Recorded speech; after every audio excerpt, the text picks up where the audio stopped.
ಶಕ್ತಿ, ಅಭಿಮಾನಿಗಳ ಆರಾಧ್ಯ ದೈವ, ಕನ್ನಡಿಗರ ಕಣ್ಮಣಿ ವರನಟ ಡಾಕ್ಟರ್ ರಾಜ್ಕುಮಾರ್ ಅವರು ಎಂದಿಗೆ ನಮ್ಮನ್ನೆಲ್ಲ ಅಗಲಿ 15 ವರ್ಷಗಳು ಕಳೆದಿವೆ.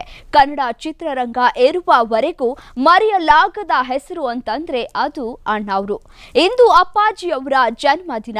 ಹಾಗಾದ್ರೆ ಅಪ್ಪಾಜಿಯವರ ಸಾಧನೆಯ ಹಾದಿಯ ಬಗ್ಗೆ ಸ್ವಲ್ಪ ಮೆಲುಕು ಹಾಕೋಣ ಬನ್ನಿ.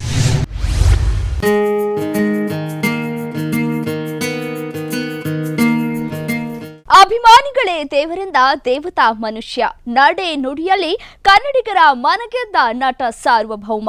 5 ದಶಕಗಳ ಕಾಲ ಕನ್ನಡದಲ್ಲೇ ರಾರಾಜಿಸಿದ ರಾಜಣ್ಣ. ಇದೇ ಹೊತ್ತಿನ ವಿಶೇಷ. ಅಭಿಮಾನಿಗಳ ಅಭಿಮಾನಿ ರಾಜಣ್ಣ, ನಾನು ರಮ್ಯಾ.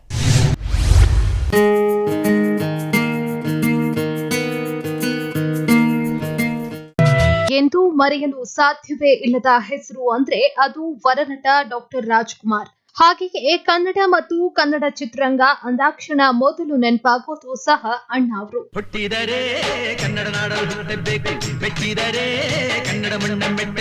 ಹೌದು, ಇಡೀ ಭಾರತೀಯ ಸಿನಿಮಾ ರಂಗ ಕಂಡ ಮೇರು ನಟ ಅಂದ್ರೆ ಅದು ಪದ್ಮಭೂಷಣ, ಕರ್ನಾಟಕ ರತ್ನ, ದಾದಾ ಸಾಹೇಬ್ ಫಾಲ್ಕೆ ಪ್ರಶಸ್ತಿ ವಿಜೇತ ಡಾಕ್ಟರ್ ರಾಜ್ಕುಮಾರ್. ಮುತ್ತುರಾಜನಿಗೆ ಚಿತ್ರರಂಗದಲ್ಲಿ ಬೇರೆ ಯಾರೂ ಸಾಟಿಯಿಲ್ಲ.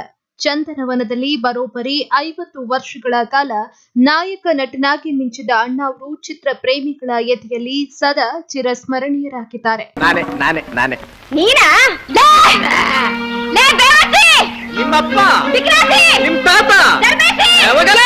ಆಡು ಮುಟ್ಟದ ಸೊಪ್ಪಿಲ್ಲ, ರಾಜ್ಕುಮಾರ್ ಮಾಡದ ಪಾತ್ರಗಳಿಲ್ಲ ಎಂಬ ಮಾತು ರಾಜ್ಕುಮಾರ್ ಅವರ ಪಾಲಿಗೆ ಚೆನ್ನಾಗಿ ಒಪ್ಪುತ್ತೆ. ಐತಿಹಾಸಿಕ, ಸಾಮಾಜಿಕ, ಪೌರಾಣಿಕ ಹೀಗೆ ಅಪ್ಪಾಜಿ ನಟಿಸದೇ ಇರುವ ಪಾತ್ರಗಳೇ ಇಲ್ಲ. ತನ್ನ ಮನೋಜ್ಞ ನಟನೆಯಿಂದಲೇ ಮುತ್ತುರಾಜ ಕನ್ನಡ ಚಿತ್ರರಂಗಕ್ಕೆ ನಿಜವಾದ ಸಾರ್ವಭೌಮ ಅಂತ ಅನ್ನಿಸಿಕೊಂಡಿದ್ದಾರೆ. ಅಂದ್ಹಾಗೆ ಅಭಿಮಾನಿ ದೇವರು ಎಂದು ಹೇಳಿ ಕೋಟ್ಯಾಂತರ ಅಭಿಮಾನಿಗಳ ಮನಸ್ಸಿನಲ್ಲಿ ಶಾಶ್ವತವಾಗಿ ದೇವರಾಗಿ ಉಳಿದ ಅಣ್ಣಾವ್ರ ಜನ್ಮದಿನ ಇಂದು. ಅಣ್ಣಾವ್ರ 92ನೇ ಹುಟ್ಟುಹಬ್ಬ. ಹೌದು, ಇಂದು ಕರ್ನಾಟಕದ ಹೆಮ್ಮೆ, ಕನ್ನಡ ಚಿತ್ರರಂಗ ಕಂಡ ಧೀಮಂತ ನಟ ವರನಟ ಡಾಕ್ಟರ್ ರಾಜ್ಕುಮಾರ್ ಅವರ 92ನೇ ಹುಟ್ಟುಹಬ್ಬ. ಅವರು ನಮ್ಮನ್ನ ಆಗಲಿ ದಶಕಗಳೇ ಉರುಳಿ ಹೋದ್ರು. ಅವರು ನಟಿಸಿದ ಸಿನಿಮಾಗಳು ಇಂದಿಗೂ ಅದೆಷ್ಟೋ ಜನರಿಗೆ ಸ್ಫೂರ್ತಿ ನೀಡಿವೆ. ಅದರಿಂದಲೇ ಕನ್ನಡ ನಾಡಿನಲ್ಲಿ ಅವರನ್ನ ಅಣ್ಣಾವ್ರು ಅಂತ ಇಂದಿಗೂ ಜನ ನೆನಪಿಸಿಕೊಳ್ಳುತ್ತಾರೆ. ಅವರು ಇಲ್ಲದಿದ್ದರೂ ಅವರ ಸಿನಿಮಾಗಳಲ್ಲಿದ್ದ ಸಂದೇಶಗಳು ಇಂದಿಗೂ ಚಿರಸ್ಮರಣೀಯ. ಆಡಿಸಿ ನೋಡು, ಬೀಳಿಸಿ ನೋಡು, ಉರುಳಿ ಹೋಗದು. ಅಣ್ಣಾವ್ರ ಸಾಧನೆಗಳನ್ನ ನೆನಪು ಮಾಡಿಕೊಳ್ಳುತ್ತಾ ಹೋದ್ರೆ ಪುಟಗಳೇ ಸಾಕಾಗೋದಿಲ್ಲ. ಅಷ್ಟರಮಟ್ಟಿಗೆ ರಾಜ್ಕುಮಾರ್ ಅವರು ಕರುನಾಡಿನಲ್ಲಿ ಪ್ರಖ್ಯಾತಿ, ಪ್ರೀತಿ ಹಾಗೆ ಅಪಾರ ಅಭಿಮಾನಿಗಳನ್ನ ಗಳಿಸಿದ್ದಾರೆ. ಅಂದ್ಹಾಗೆ ಡಾಕ್ಟರ್ ರಾಜ್ಕುಮಾರ್ ಅವರ ಮೊದಲ ಹೆಸರು ಸಿಂಗನಲ್ಲೂರು ಪುಟ್ಟ ಸ್ವಾಮಯ್ಯ ಮುತ್ತುರಾಜ್. 1929 ಏಪ್ರಿಲ್ 24ರಂದು ಅಣ್ಣಾವ್ರು ಗಾಜನೂರಿನಲ್ಲಿ ಜನಿಸಿದ್ರು. ಬೇಡರ ಕಣ್ಣಪ್ಪನಾಗಿ ಸಿನಿಯಾನ ಆರಂಭಿಸಿದ ಮುತ್ತುರಾಜ ರಾಜ್ಕುಮಾರ್ ಆಗಿದ್ದ ಹೇಗೆ ಗೊತ್ತಾ? ಶಿವಪ್ಪ ಕಾಯೋ ತಂದೆ ಮೂಲೋಕ ಸ್ವಾಮಿ ದೇವಾ. ಇನ್ನು ಮೊದಲಿನಿಂದಲೂ ನಾಟಕ ಅಭಿನಯದಲ್ಲಿ ಬಹಳಷ್ಟು ಆಸಕ್ತಿ ಹೊಂದಿದ್ದ ಅಣ್ಣಾವ್ರು ತದನಂತರದಲ್ಲಿ ಗುಬ್ಬಿ ವೀರಣ್ಣ ಗರಡಿಯಲ್ಲಿ ನಟನೆಯಲ್ಲಿ ಪಳಗಿ ಅದೇ ನಾಟಕ ಕಂಪನಿಯಲ್ಲಿ ನಾಟಕಗಳನ್ನ ಮಾಡೋದಕ್ಕೆ ಶುರು ಮಾಡಿದ್ರು. ಅದಾದ ಬಳಿಕ 1954ರಲ್ಲಿ ಬೇಡರ ಕಣ್ಣಪ್ಪ ಸಿನಿಮಾ ಮೂಲಕ ಕನ್ನಡ ಚಿತ್ರರಂಗಕ್ಕೆ ನಾಯಕ ನಟನಾಗಿ ಪಾದಾರ್ಪಣೆ ಮಾಡಿದ್ರು. ಮುತ್ತುರಾಜ ಅದಾದ ಬಳಿಕ ರಾಜಕುಮಾರನಾಗಿ ಚಂದನವನ 206 ಚಿತ್ರಗಳಲ್ಲಿ ನಟಿಸಿರುವ ಡಾಕ್ಟರ್ ರಾಜ್. ಬರೋಬ್ಬರಿ 206 ಚಿತ್ರಗಳಲ್ಲಿ ನಟಿಸಿದ ಅಣ್ಣಾವ್ರು ಕನ್ನಡ ಚಿತ್ರರಂಗದಲ್ಲಿ ಗಾನ ಗಂಧರ್ವ, ರಸಿಕರ ರಾಜ, ನಟ ಸಾರ್ವಭೌಮ, ಬಂಗಾರದ ಮನುಷ್ಯನಾದ್ರು. ಆದ್ರೆ ಪ್ರೀತಿಯ ಅಭಿಮಾನಿ ದೇವರುಗಳ ಪಾಲಿಗೆ ಅವರು ಅಪ್ಪಾಜಿಯಾಗಿ ಸಾಧನೆಯ ಶಿಖರವನ್ನೇ ಏರಿದ್ರು. 2000 ಇಸವಿಯಲ್ಲಿ ತೆರೆಕಂಡ ಶಬ್ದವೇದಿ ಚಿತ್ರ ಅಣ್ಣಾವ್ರ ಸಿನಿ ಬದುಕಿನ ಕೊನೆಯ ಚಿತ್ರವಾಗಿದೆ. ಇನ್ನು ನಟನೆ ಮಾತ್ರವಲ್ಲದೆ ಗಾಯನದಲ್ಲೂ ಸಂಗೀತ ಪ್ರಿಯರ ಮನಸ್ಸು ಗೆದ್ದಿದ್ದ ಅಣ್ಣಾವ್ರ ಕಂಠಸಿರಿಯಲ್ಲಿ ಮೊಳಗಿ ಬಂದಿದ್ದ ಎಲ್ಲಾ ಹಾಡುಗಳು ಕೂಡ ಅತ್ಯದ್ಭುತವಾಗಿದೆ. ಇನ್ನು ಅವರ ಬಾಯಿಯಿಂದ ಬರ್ತಾ ಇದ್ದ ಡೈಲಾಗ್ಗಳನ್ನ ಕೇಳೋದು ಅಂದ್ರೆ ಏನೋ ಸಂಭ್ರಮ. ಅವರ ಡೈಲಾಗ್ ಡೆಲಿವರಿ ಸ್ಟೈಲ್ಗೆ ಅವರಷ್ಟೇ ಸಾಟಿ. ಅಂದಹಾಗೆ ಇಂದು ಅಣ್ಣಾವ್ರು ನಮ್ಮೊಂದಿಗೆ ಇಲ್ಲದಿದ್ರು ಅವರು ಕನ್ನಡ ಚಿತ್ರರಂಗಕ್ಕೆ ಕೊಟ್ಟ ಕೊಡುಗೆ ಅಪಾರವಾದದ್ದು. ಏನು ಪಾರ್ಥ, ಕೆಂಗಣ್ಣಿನಿಂದ ಕೆಕ್ಕರಿಸಿ ನೋಡಿ ನನ್ನನ್ನು ಗೆಲ್ಲಲಾರೆ. ಯಾರು ತಿಳಿಯರು ನಿನ್ನ ಭುಜಬಲದ ಪರಾಕ್ರಮ. ಮೀನಾಕ್ಷಿ, ಎಂಥ ಒಳ್ಳೆ ಮಕ್ಕಳಿಗೆ ಜನ್ಮ ಕೊಟ್ಟೆ. ಒಂದೊಂದು ಮುತ್ತು ಕಡೆ. ಅಣ್ಣಾವ್ರಿಗೆ ಒಲಿದ ಪ್ರಶಸ್ತಿ ಪುರಸ್ಕಾರಗಳೆಷ್ಟು? ಇನ್ನು ಅಣ್ಣಾವ್ರ ಪ್ರತಿಭೆಗೆ ಸಾಲು ಸಾಲು ಪ್ರಶಸ್ತಿಗಳು ಅವರನ್ನ ಅರಸಿ ಬಂದಿವೆ. ಪದ್ಮಭೂಷಣ, ಕರ್ನಾಟಕ ರತ್ನ, ದಾದಾ ಸಾಹೇಬ್ ಫಾಲ್ಕೆ ಪ್ರಶಸ್ತಿ, ರಾಷ್ಟ್ರ ಪ್ರಶಸ್ತಿ, ನಾಡೋಜ ಪ್ರಶಸ್ತಿ, ಗುಬ್ಬಿ ವೀರಣ್ಣ ಪ್ರಶಸ್ತಿ ಸೇರಿದಂತೆ 10 ಬಾರಿ ಅತ್ಯುತ್ತಮ ನಟ, ಫಿಲ್ಮ್ ಫೇರ್ ಪ್ರಶಸ್ತಿ, 9 ಬಾರಿ ಅತ್ಯುತ್ತಮ ನಟ, ರಾಜ್ಯ ಪ್ರಶಸ್ತಿಗಳನ್ನ ಈ ಮುತ್ತು ರಾಜ ತಮ್ಮ ಮುಡುಗೇರಿಸಿಕೊಂಡಿದ್ದಾರೆ. ಇದುವರೆಗೂ ಇದ್ದದ್ದು ಮಾರುವೇಷ, ಇದೇ ನಿಜವಾದ ವೇಷ. ನಾಡನ್ನು ಬಿಟ್ಟು ಕಾಡನ್ನು ಸೇರಿದಾಗ ತನ್ನ ನಿಜ ಸ್ವರೂಪದ ಅರಿವಾಯಿತು. ಇನ್ನು ಡಾಕ್ಟರ್ ರಾಜ್ಕುಮಾರ್ ಅವರಿಗೆ ಮೈಸೂರು ವಿಶ್ವವಿದ್ಯಾಲಯವು ಗೌರವ ಡಾಕ್ಟರೇಟ್ ಪ್ರಶಸ್ತಿ ನೀಡಿ ಗೌರವಿಸಿದೆ.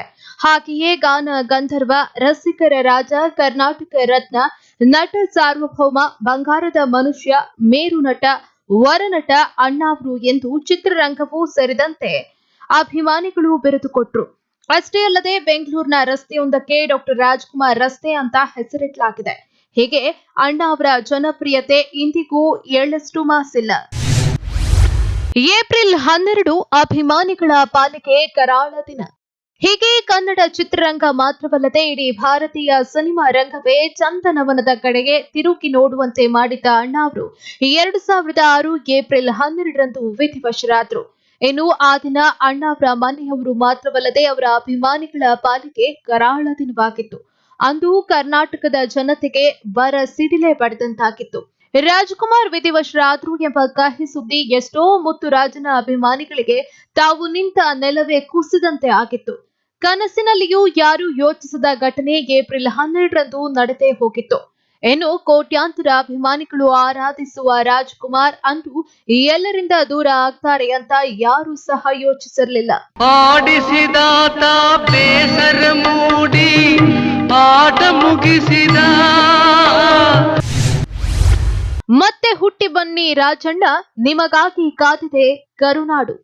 ಅಂದಹಾಗೆ ಅಣ್ಣಾವ್ರು ಇಹಲೋಕ ತ್ಯಜಿಸಿದಾಗ ಅವರಿಗೆ 76 ವರ್ಷ ವಯಸ್ಸು. ಹೌದು, ರಾಜ್ಕುಮಾರ್ ನಮ್ಮನ್ನೆಲ್ಲ ಆಗಲಿ ಎಷ್ಟೇ ವರ್ಷಗಳು ಕಳೆದ್ರೂ ಸಹ ಅವರ ಚಿತ್ರಗಳ ಮೂಲಕ, ಅವರ ಇಂಪಾದ ಧ್ವನಿಯ ಮೂಲಕ ಹಾಡಿರುವ ಅದೆಷ್ಟೋ ಸುಮಧುರ ಹಾಡುಗಳ ಮೂಲಕ ಸದಾ ಎಲ್ಲರ ಮನಸ್ಸಿನಲ್ಲಿ ಚಿರಸ್ಮರಣೀಯರಾಗಿದ್ದಾರೆ.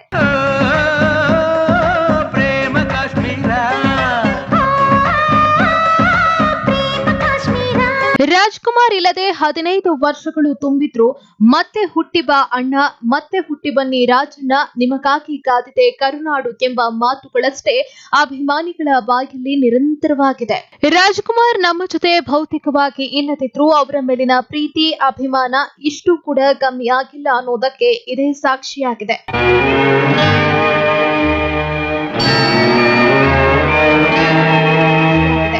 ಇನ್ನು ಅಣ್ಣಾವ್ರ ನಿಧನದ ನಂತರವೂ ಅವರ ಜನ್ಮದಿನದಂದು ಹಾಗೂ ಅವರ ಪುಣ್ಯತಿಥಿಯ ದಿನ ಸಾವಿರಾರು ಜನರು ಮುತ್ತುರಾಜನ ಸವಿ ನೆನಪಿನಲ್ಲಿ ಸಾಕಷ್ಟು ಸಾಮಾಜಿಕ ಕಾರ್ಯಕ್ರಮಗಳನ್ನ ಮಾಡ್ತಾರೆ.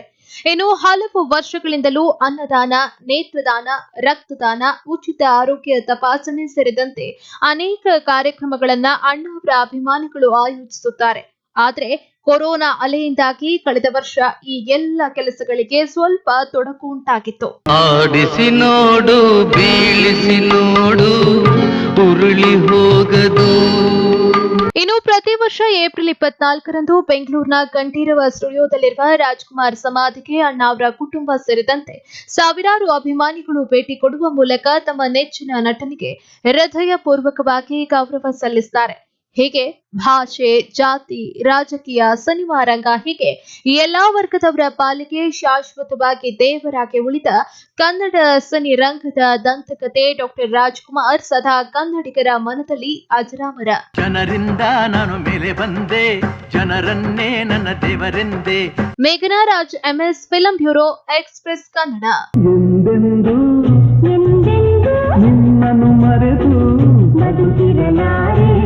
ಎಸ್, ನೋಡಿದ್ರಲ್ಲ ವೀಕ್ಷಕರೇ, ಇದಾಗಿತ್ತು ಈ ಹೊತ್ತಿನ ವಿಶೇಷ ಕಾರ್ಯಕ್ರಮ. ನೇರ ಸುದ್ದಿ, ನಿರಂತರ ಮನರಂಜನೆಗಾಗಿ ನೋಡ್ತಾ ಇರಿ ಎಕ್ಸ್‌ಪ್ರೆಸ್ ನ್ಯೂಸ್ ಕನ್ನಡ.